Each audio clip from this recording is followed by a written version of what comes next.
Thank you for joining us again. This week, we read chapter 16, which is on moral particularism or ethical particularism, as well as W.D. Ross in the Schaefer-Landau textbook, The Fundamentals of Ethics. We also read for this week, we started on our first, it's the first start of our new book, Tor Olson's Red Dead's History. And you're to read as undergraduates, and graduate students are required to do this as well, introduction through chapter 3 of that book. And it is important to note that Tor Olson is the first person to teach a course on the history of Red Dead Redemption. For graduate students, you're also reading Lewis S. Warren's Buffalo Bills America, as well as Kirchen's Moral Particularism and Introduction, which is an introduction to a collection, a volume, but will give you just some sense of how contemporary figures think about and talk about moral particularism. And this week kind of represents, this is almost I would describe this as a kind of maybe a slight change in the direction or content of the course. We're still focused on Red Dead Redemption. We're still focused on history. We're still focused on ethics and morality and philosophy. But you'll notice that in the coming weeks, we're kind of looking a little bit more at sort of thinking about the video game artifact as opposed to just how history is represented in it. We're thinking a little more about the nature of virtual worlds, of games, of ethics in gaming, more than just sort of broad ethical theory or the history of this period. And we hope that you find the Red Dead's history book interesting. We also want to encourage you, because now that you've read the Richardson, you've read some very detailed academic work on history. Olson, of course, is a historian, but the book is a trade publication, so it's kind of meant to be more accessible. So we hope that by playing the game and by being a little more conversant with history and ethics, you will be able to bring all of that to your reading of Olson. So that's what we're going to talk about and do today. Yeah, and Olson does a really good job of situating what elements. Yes. We've talked about this over the last few weeks. You know, something that is listed as 1899 most likely would have happened in the 1870s. Yes. And so I really appreciate, as you go through Olson, there's this sort of, yes, this happened, but not at this time in real life. But again, You're packaging together a game, the aesthetics, that sort of engage thing. people, get them to play, get them to be involved in the story. Yeah. And that brings us to sort of like history of video games in general.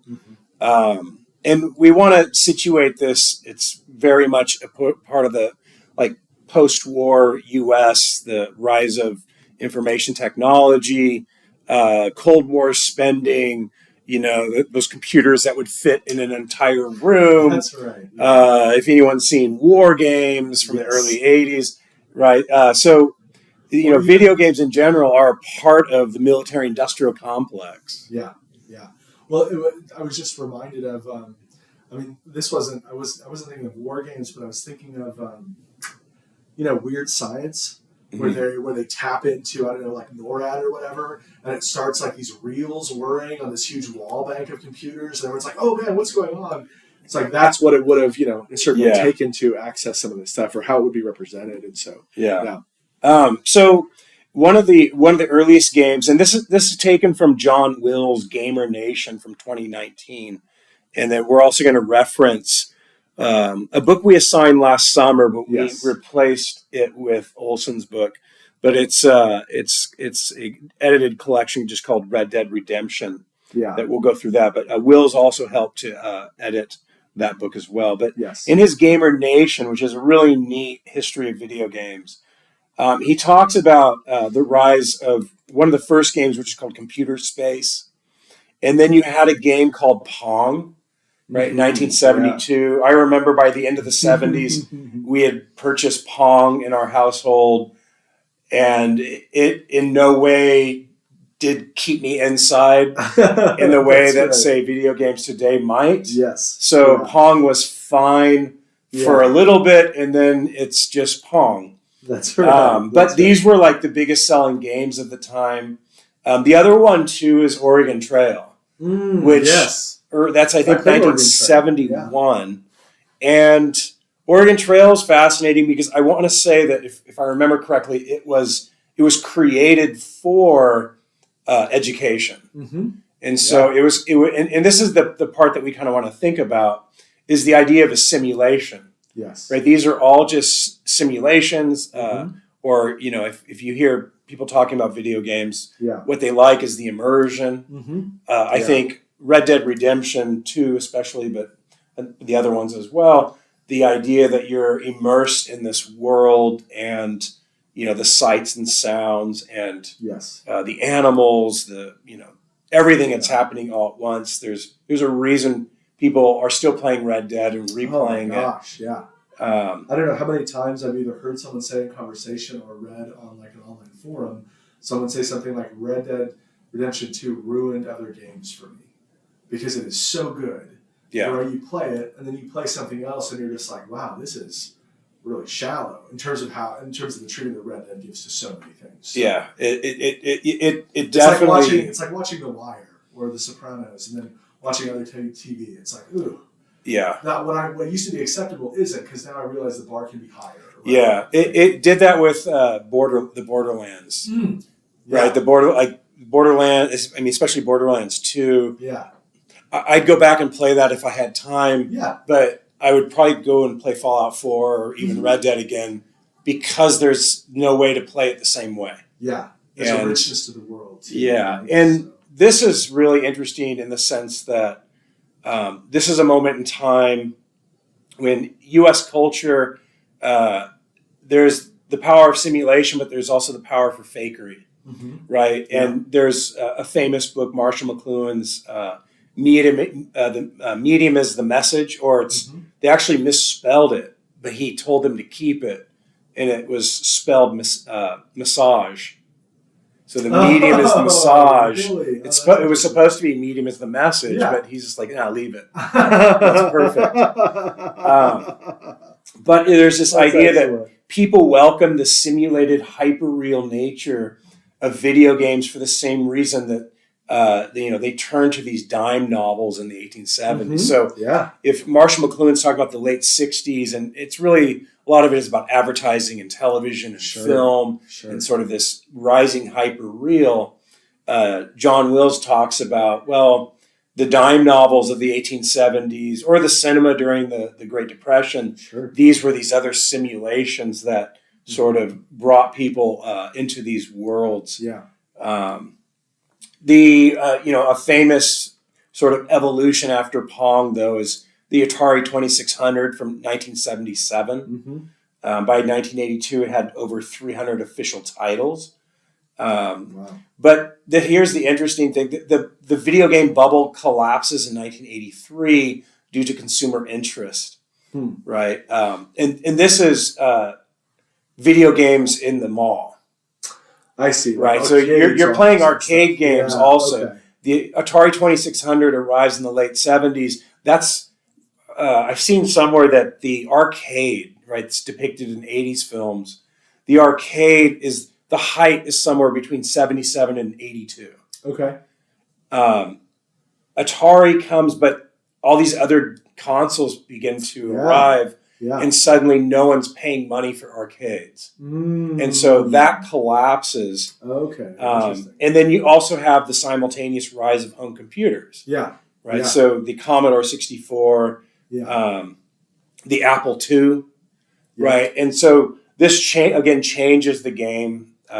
Game, no pun. Changes the game in terms of where are you playing the game? So now it's it's in the home. You can play for hours because it's not going to take $20 quarter every time or whatever. Right. So and then we kind of shift over to the other book that Will's helped to edit here, talking about the Virginian. So and again we've talked a bit about this, but this is more a little bit of and the Virginian is this early novel that is really the first kind of quote unquote Western novel, right? Yeah, and it's respectable. It's not. I'm assuming it's not trashy. Yeah. So it's a respectable novel. The other element a year later is The Great Train Robbery. Okay. That's which black and white film. Right? Yeah. Maybe. Oh, you can hunt that down on YouTube. and then just get your favorite piece of music. That's right. That last 13 minutes and sort of put that in the background. Yeah, and put that in the background as you watch it. It's a really interesting film. But this, the Western style itself dominates 30s to 60s and becomes this, iconic element. I think video games early on it seems like they're more weighted towards fantasy and sort of sci-fi. Sure. There are some video games with Western themes, but I think with Red Dead, you have the arrival of, within the 3D sort of the realm of 3D shooters, you have the arrival of a truly immersive Western game. You have earlier ones, right? Like there's like Gun, I think was an early one on the what was it, one of the Xbox consoles, and you've got some things like that, but really until even what is it? Red Revolver is kind of the antecedent or connection of the Red Dead Redemption games. Really Red Dead Redemption is the first one that is, it has this really outsized impact too. Yeah, and think of these, these are some of the titles here for the third person, Wolfenstein 3D, Doom from 93, Quake, Unreal, Demons, Half-Life sci-fi. These are all like space sci-fi. Medal of Honor, World War II. Yeah, I think so. Halo, which is sci-fi. And then you have when Rockstar. I think they purchased the original Grand Theft Auto games. Okay. They purchased like the rights to them. Yeah, and then with Grand Theft Auto 3, that's the first 3D person shooter in the series. Then you get San Andreas and 4 and 5. Yeah, and then that leads into the, I guess Red Dead Redemption from 10. Right. Yeah. And then 2 is from 19. Yeah, 2019. But I think, as most of these 3D first person shooter, not all of them, most of them you're guided. Mm-hmm. You're guided down sort of a path. Yeah. And then you're just shooting things. If you die, you just respawn and start over. Yeah. Somewhere in the 2000s, you have this shift. And this kind of goes into the philosophy of this. Sandbox. No absolute moral rules, right? Yeah, or the right judgment depends on the situation, which is... I think it's a part of this week's readings. Yeah, so this is a good way to connect it to ethical or moral particularism, which was our ethics topic. And so, when you think about games, like a lot of early games, even if they're adventure games, are pretty linear. So I used to love to play like old RPGs, right, like Chrono Trigger or something like that. And you could kind of explore the world a little bit, but often it's like, okay, I'm going to go do this mission, and then I can only go in this part of the land, and I have this path that I'm going on, right? And then, you get those open world sandbox, like, you can do lots of different things and kind of do it at your own leisure and go to these areas without any reason, right, or whatever. So there's that kind of exploration aspect of it. And that is a good way to think about moral particularism, because particularism, I think the best way to frame it is it's a kind of rejection of a lot of the kind of theories that we've already been talking about. So, if we think about that linear video game, you can kind of liken that to, utilitarianism. How do I know what the right thing to do is? Well, I get a bunch of information perhaps, but then I test it on my decision procedure, which is what's the greatest good for the greatest number of people, and how does my decision affect that or bring it about or prevent it or whatever. And then that's my test, right? So it's very linear. What my decision procedure is I have this rule, it trumps other considerations, and this is what I use for the basis of both figuring out what I should do and evaluating others' actions and my own actions in the past and stuff, right? So it's both a kind of assessment tool and a decision procedure tool. Or if you think about Kant, right, again, whether you treat, act only on that maxim, which you can at the same time will be a universal law or whatever, or if you like the categorical imperative, that's the humanity-focused one. In either case, we have kind of a rule that we can use, and that trumps other things. So again, one of the things we set up with utilitarianism and deontology or Kantian theory was these two theories, even if they agree a lot, they come to differ on certain things, right? In utilitarianism, the consequences can override, say, a person's rights or the matter of justice or other things. And when it comes to Kantianism, your duty overrides other things, even consequences, which is why, Kant gives this example that people always now make fun of him about, which is even if a murderer came to my house and I'm hiding a person and they say, where's the person other than your house?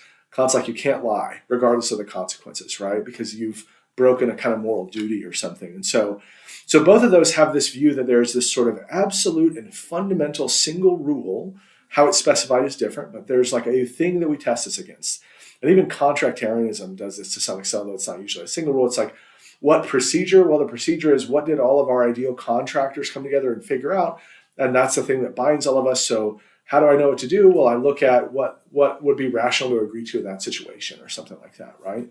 And particularism is kind of a departure. I don't want to talk about feminism and virtue ethics just yet, because we'll maybe circle back around to them. But particularism and Ross's view are departures because, Ross, who, you can think of as a kind of particularist or like a proto-particularist or something, he basically rejects the idea that there's a single fundamental absolute rule, but he does think we have a number of prima facie duties. Prima facie is Latin for on the face of it. It basically just means if that's the only reason I have, then just on the face of it, before I consider all the other stuff, that gives me a reason to act in a certain way or think of a certain thing or do a certain thing.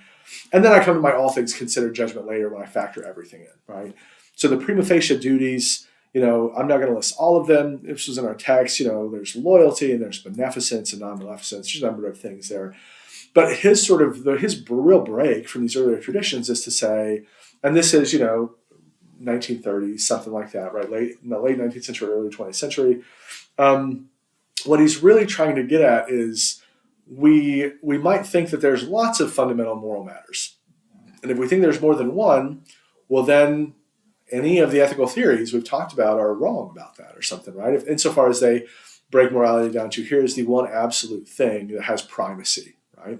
Or that has priority. And Ross didn't think that you could really do that. He thought our ethical life and our ethical decisions were sort of, too rich and varied. He did obviously think we have some fundamental moral rules, but because they're all fundamental, then they don't reduce to each other. They all have their own kind of viability, and none of them, at least as a rule, override any of the others. They're all sort of in competition with one another, right?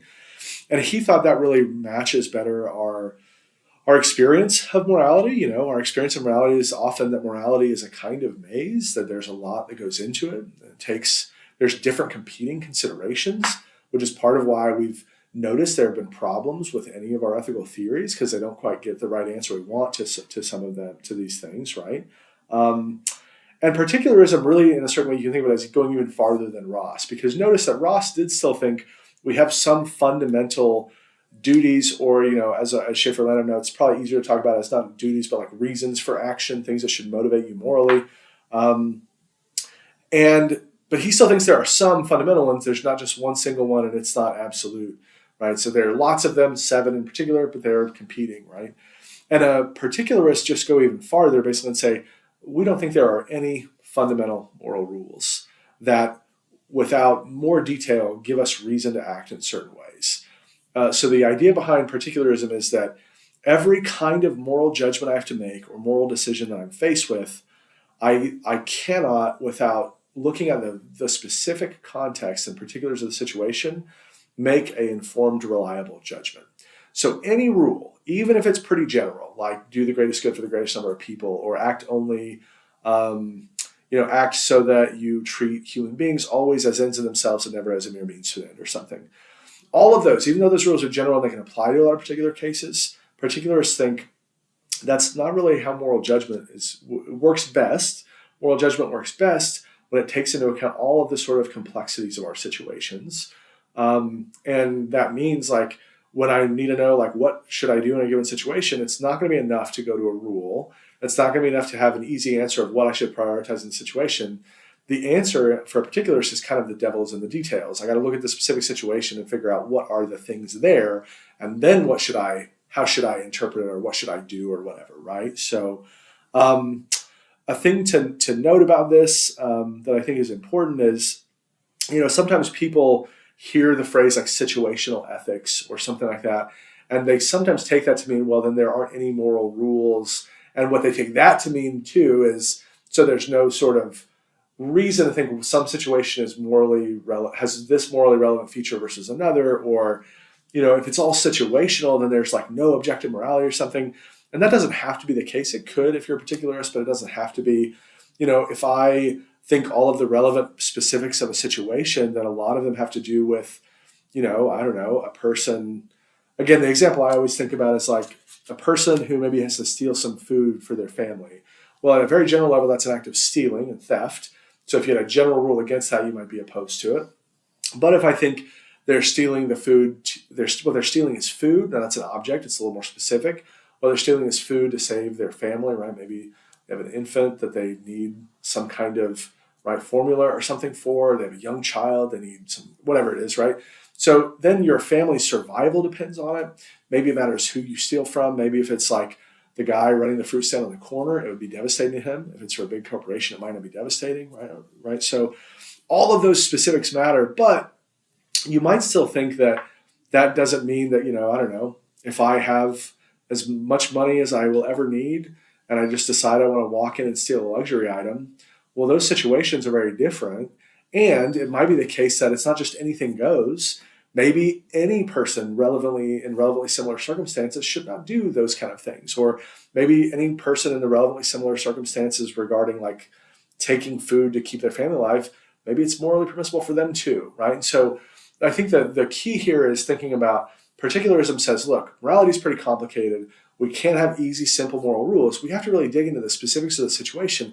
And that information will help us figure out like what is the right moral judgment to pass here? What is the decision procedure I ought to use? Again, it's probably going to be a procedure. It's just what in this case should I do? Right? Yeah. Very much sounds like the simulation. Mm-hmm.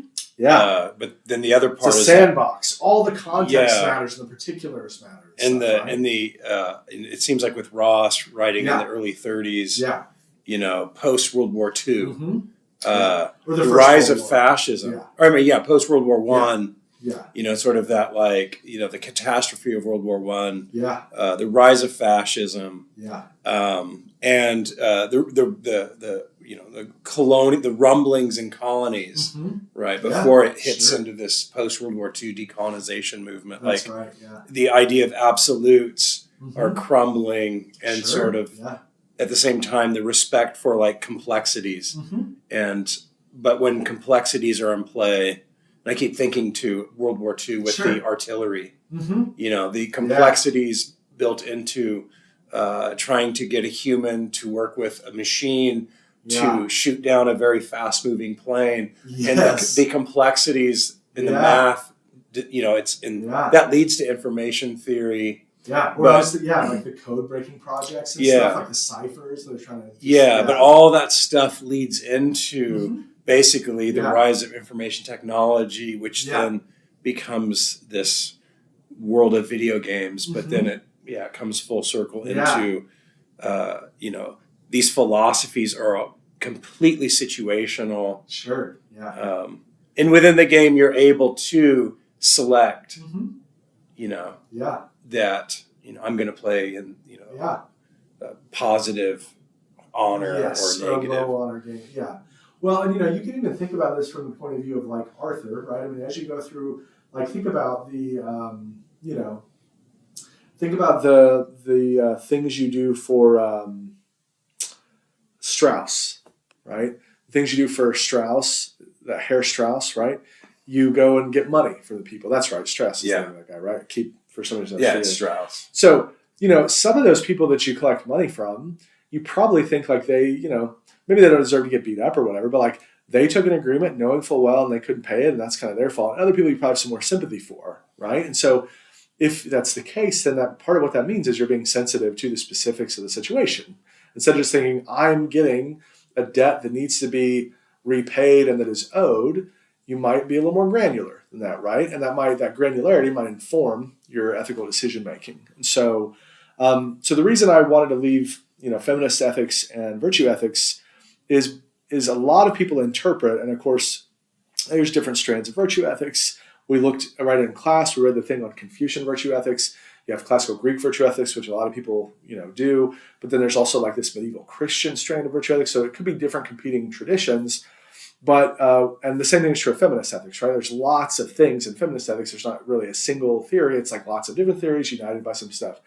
But both of those, a lot of people interpret both of those as in certain ways like particularist kinds of ethical theories, because virtue theory isn't going to have a rule that you apply to every situation that's absolute. The idea of virtue is a central concept, and you use that to inform your decision. But remember, one of the things in virtue theory that we talked about was, your goal, in a certain way, the goal is to be the sage, the practically wise person. And that person, the real key for them is a practical wisdom that allows them to be sensitive to the nuance of the situation and figure out what is the right thing to do here in a way that is not just referring to a general rule or something, right? And the same thing true with a lot of feminist ethics. The devil's in the details. Like, how should I interact with this person? Well, that depends on lots of specifics, right? And so many people see both of those as kinds of like particularism, versions of ethical particularism or moral particularism. So as we usually talk about in class, there's some objections to particularism. I mean, one obvious one is, it doesn't give me a unifying theory, but as Schaefer-Lando notes, well, that's only a good objection if we would expect to find a unifying theory. Maybe we should, but also maybe we shouldn't. We don't want to prejudge what the nature of the moral landscape would be beforehand. And so even if that's the case, well, if there is no unifying feature to all of our moral experience, then it would make sense to not have a unified theory, right?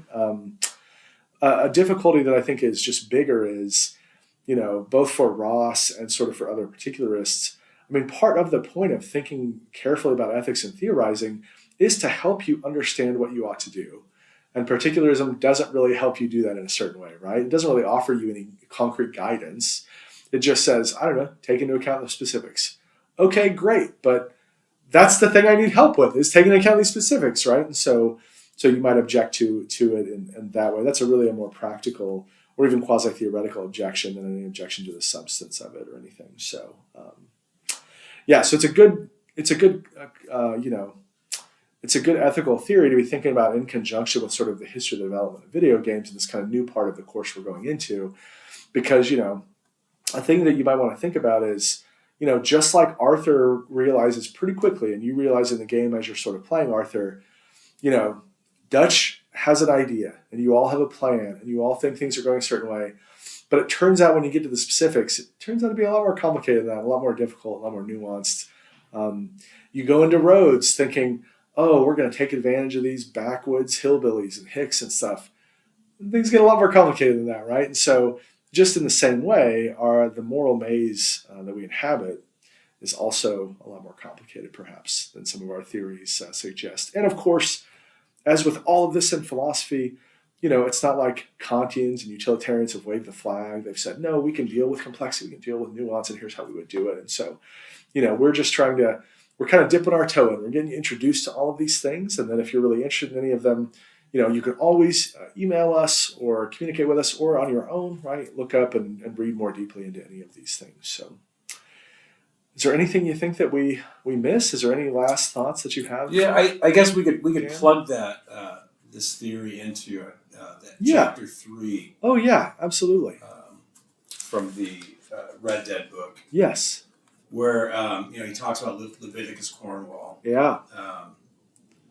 The rise of corporations through the railroad. We've spoke about this. Yeah. And then that rising anti-corporate sentiment. Yeah. Right. Yeah. The land grants given to railroad companies by the federal government are in turn sold to settlers. Mm-hmm. Right. But then there's this growing, and this arguably begins in the Civil War, but this corporate government relationship, which goes into the 1890s with, there's tariffs, but you get this sort of rising tide of tariffs to protect, say, steel companies. Sure. Yeah. Domestic industries or something. Yeah. So you're not being inundated with cheap British steel, right? Which they were at the top of the game. Yeah. At the same time, though, and this is from being a more 20th century historian. Sure. And I study like that post-60s rising neoliberalism. Absolutely. Sort of the return of laissez-faire economics, which arguably goes back to 30s, 40s post World War II. Yeah. And then we're sort of in contemporary, like a return to the idea that tariffs are like a nation building type of thing. Right. Yeah. A lot of this undermines really both contemporary common sense about laissez-faire economics. Sure. Yeah. Right, which is the underlying moral argument for economics, at least since the 70s, right? Sure. In our own living memory, right? Yeah. At the same time, and because you did have a government-corporate relationship during the New Deal, Great Society. Absolutely. Yeah. Right, so, the standard of living, I think, hit its peak somewhere in the 60s, early 70s. And then it begins to flatline, 80s going into the 90s, and then where we're at today. That's right. Yeah. And the best is, I remember, there's Milton Friedman once. It's not in his early books, but I think he gave it in a speech where he said that the late 19th century was the closest the United States had ever gotten to laissez-faire economics. And you go back and you look at the history, and it's just like, no, it's not at all. This was, corporate government relationships at its peak. And I think next week we'll learn a bit about the Johnson County War in Wyoming, where you had these ranchers that were dealing with international investment, but they were working with the state and eventually Pinkertons to crush any kind of independent cattlemen. That's right. Right, that sort of thing. So it's and again, I think the game does a really good job of that balance, because there's this, the sale, selling the United States as this place of destination inherently is a laissez-faire. Why are you going to the United States? Because we're going to be free from these old world issues. Exactly. Yeah. And well, it's also a particular way of treating and thinking about freedom too. Yeah. Right? I mean, I think it's one of our final sections. It might be our final week where we will talk a little bit about, moral responsibility and free will and stuff. And that is, some people think that's an ethics thing. Some people think it's a metaphysics thing, different thing. But it's obviously like those things are connected. But when I think about like capitalism and freedom, or that's the Friedman text, right? Like capitalism and freedom or something like that. Definitely, everyone should have that on their list. Like you should read it 100%. Yeah, I have a really outlines. I read it before I used to teach business ethics stuff. It's the what is it? It's called like the Bible of contemporary economics. It's written for like a popular audience. Really, I think it's from speeches from like the late 50s. But it is a book that you should. Absolutely, you should read, like Adam Smith's Wealth of Nations. Absolutely, right? But it's that idea of like, why do I want to go to America? It's for freedom. What is freedom? Like what kind of freedom? Well, freedom from these previous things, but also like freedom to spend and freedom to purchase and freedom to direct your cash as you see fit, or something like that, right? And that is certainly an element or a dimension of freedom, but there's also a lot of other ways you can be free. So. Yeah, and then I guess with the moral ethics part is you're now dealing with, say, like a railroad company or cattle barons or these large structures that have created relationships with the government. Yeah, and they are now interfering with what you thought was your freedom to do. Exactly. Yeah, and suddenly you're interfered with because a certain power doesn't want you to do X, Y, and Z. That's right. Yeah. At that point, and this is, I keep thinking of like the populace. At what point does political agitation become violent? Sure. Right. Or at what point do these things turn into something else? Yeah.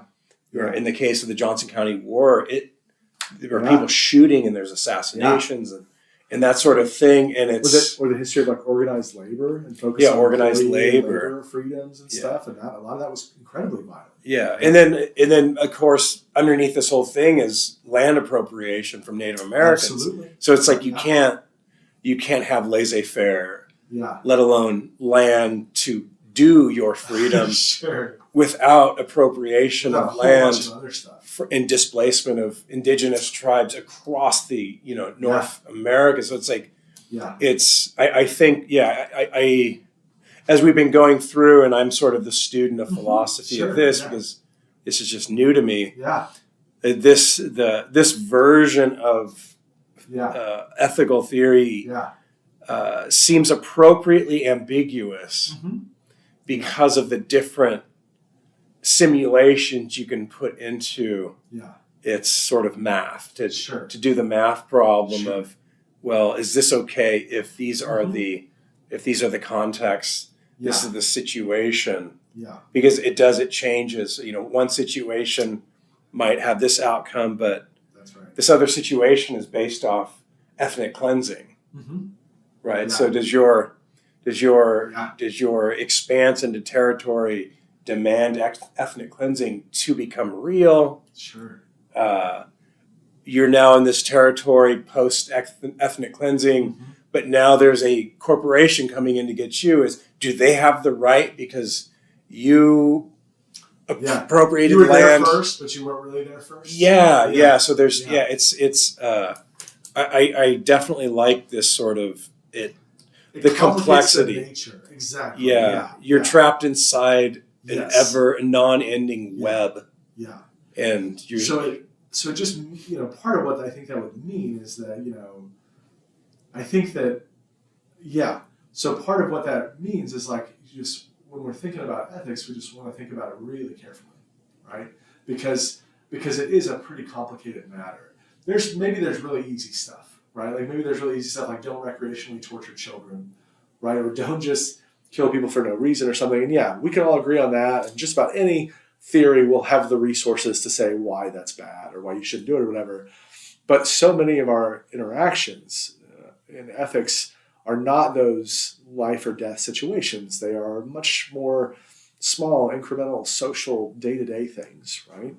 And doing that, a lot of the big ethical theories are, they're not necessarily going to tell you what to do in the particular cases. Particularism doesn't either, but what it does tell you to do is like pay close attention and use all that information in your judgment, right? So that's all we have for today. We hope that you enjoyed another episode of our podcast, and we will look forward to talking to you again soon. See you then. See you later.